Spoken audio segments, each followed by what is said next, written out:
Awesome. Okay, so today's collective call, we're going to be talking about the importance of block scheduling.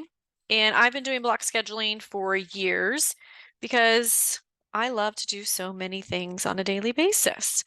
So I'm sure some of you can relate to feeling overwhelmed, overscheduled, and maybe similar to me, overambitious. And so I have found that the block scheduling keeps me focused, it keeps me task oriented. I'm also present when I need to be.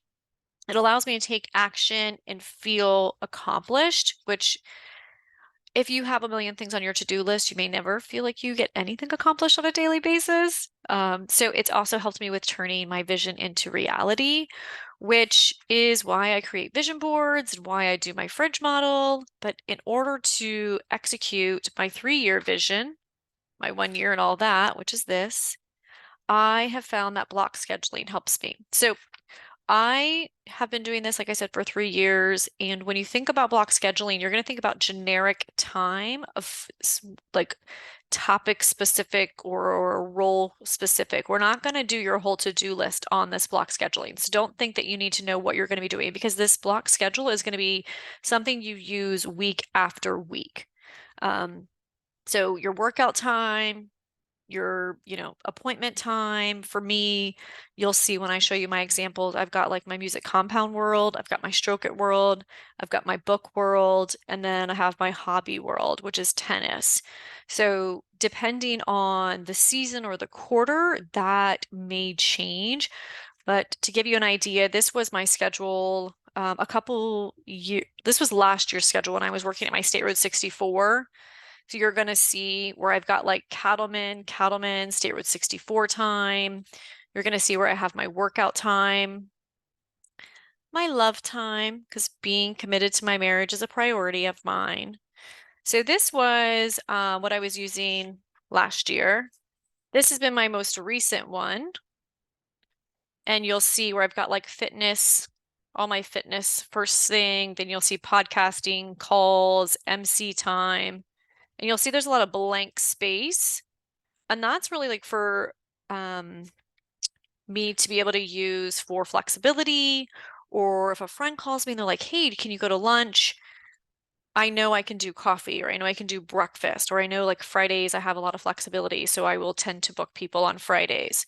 So that's really what I want to walk through today is really just kind of outlining your schedule. And the goal is to create consistency and time for you to execute. So if you have a vision board, maybe you're going to be pulling some items from your vision board that are super, super important for you that are going to require a lot of time. So for instance, my book.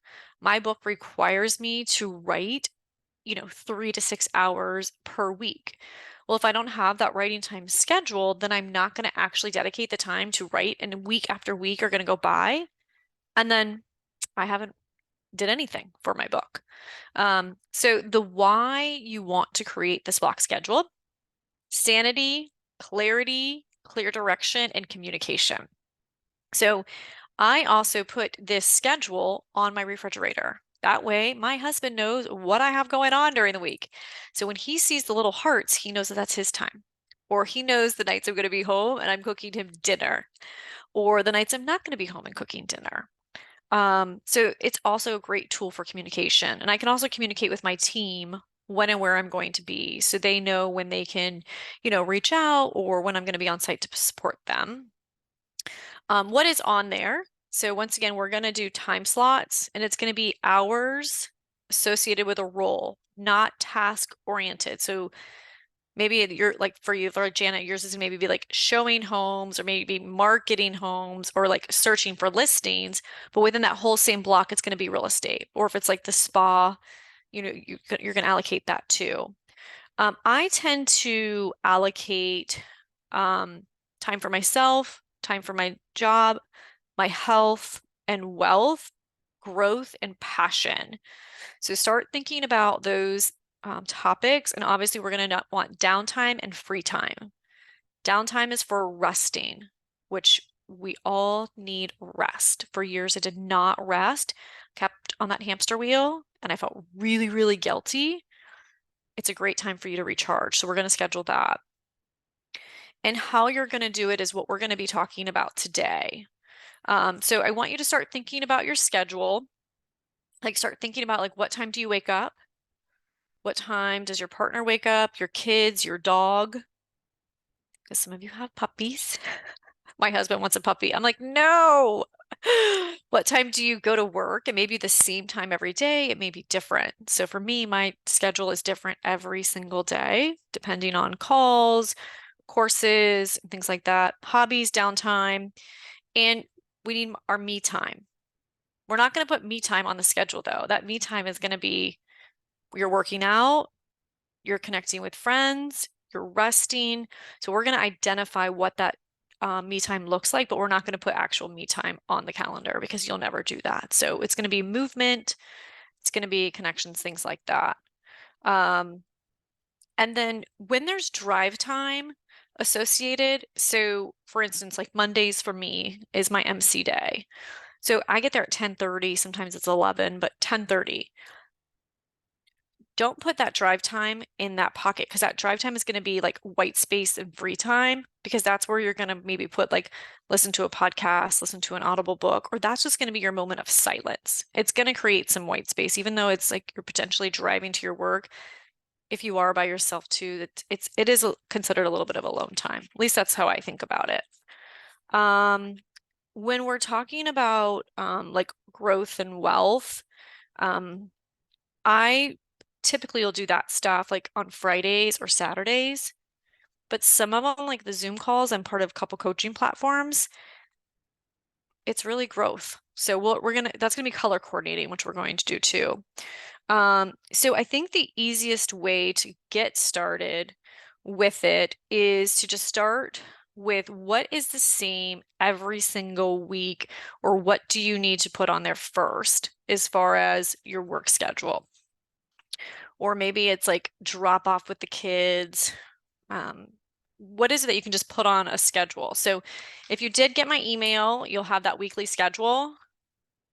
So mind you, I did 5 of these because you put something on there and then you notice something's bi-weekly. So like on my first one, I had Tuesdays from 11 to 12 completely filled in. I'm like, oh wait, that's only bi-weekly. So I had to change it into a half. Then if you want to color it, you're going to do it over. And then so don't think that this first one is going to be the one. Like for instance, I did one this morning and I'm like, oh, I got to redo it again because my arm got hurt. So I can't play tennis anymore. So now all my tennis time is going to other things. So, okay. So did you print out your schedule? Okay. So let's dive into that. And let's just start adding um, the days that are concrete in those hours. So for instance, like for Janet, for you, for like the spa, like I know you're there on Fridays and Saturdays. So put those times on your schedule. I actually already utilize block scheduling. Oh, good. Um, so I do like morning gym and meditation. Then I have my phone calls from like 3 hours. And this is kind of into it, but then I'm able to show homes after 1 or 2 o'clock. Okay. And I usually give myself like a lunchtime too. Yeah, that's super important to feel your body. So you definitely want to schedule that on your time frame.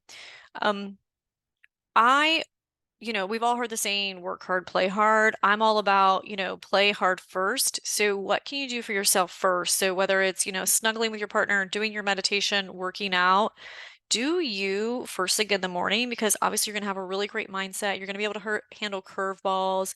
You're going to have more patience. You're going to have more grace for people, which obviously we all need to have these days.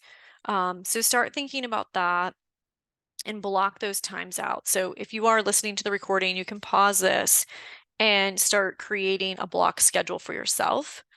Once again, don't block out your travel time and leave some white space in there because once again, that's for flexibility, that's for listening to podcasts, that's for just having some downtime, having a cup of coffee or tea, and essentially just having time for reflection and rest.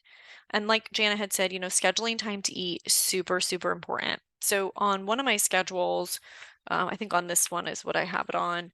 Um, I have time with my husband every single morning for breakfast. And then I have Mondays and Tuesdays, I'm making dinner. Wednesdays and Thursdays are my flex days. So one of those days I'm going to be connecting with friends. And then Fridays are date night.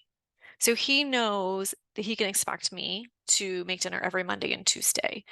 Wednesday and Thursday, I may make it, he may be making it, or we may be going out. But it's just really great clarity because then once again, I'm communicating where I'm going to be and what I'm going to be doing. And he knows this every single week. So if he wants to go play poker or hang out with his friends, plan it on Wednesday and Thursday when I'm busy. So anyway, so once you do your block schedule, um, I would then go back to it and then I would color coordinate it. Um, I just color coordinate it because I can just see a lot of great balance. So for instance, this one, I don't know if you can see it very clearly through here. I have it color coordinated. So like anything in orange is health related, wealth related, growth related, passion, and then connection. So you can see there's like a really great balance on mine that has to do with personal, but also professional development. Um, and a lot of this goes into my vision board. It goes into my fridge model, which I have some stuff on that too. But that's a whole nother day that we'll talk about the fridge model. But I did include that spreadsheet or that template into that email. But once again, I have found this has worked and it helped me achieve all my dreams, turn them into reality. And I'm able to have just peace in mind and clarity and just be amazing. Does this help you? Yes, it helps me a lot. I started doing it probably a year and a half ago after reading some books on how to do more things in a year. I think it was like, oh gosh, I have the book. Give me a second and I'll go get it Okay, because cool. So while Janet grabs the book, there are a lot of great tools out there. I have for years basically just took to my Outlook e email and just printed out the calendar. But I also emailed you one that I just created on Canva, which is super, super great. And once again, you just put this on your refrigerator and it will create really great habits for you and will create the life that you want to live. And you're going to stay focused on you. Let's see what it is. can you see it? 12 weeks, hold it up a little higher. The 12-week year, get more done in 12 weeks than others do in 12 months by Brian P. Moran and Michael Ellington. I love that. So they implement some block scheduling in there as well. Yeah, that's super important. What other books have you read regarding scheduling and, being more productive?